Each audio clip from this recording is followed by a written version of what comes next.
మీకు దొరకని దోషం పోవాలి అంటే ఒక్క నంది అభిషేకానికి.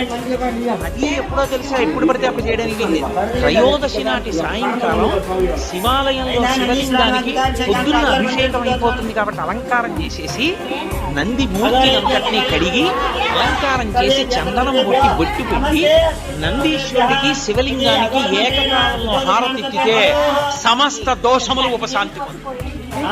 ఒక్క త్రయోదశి ఇంకా ఇంకొక రోజు లేదు.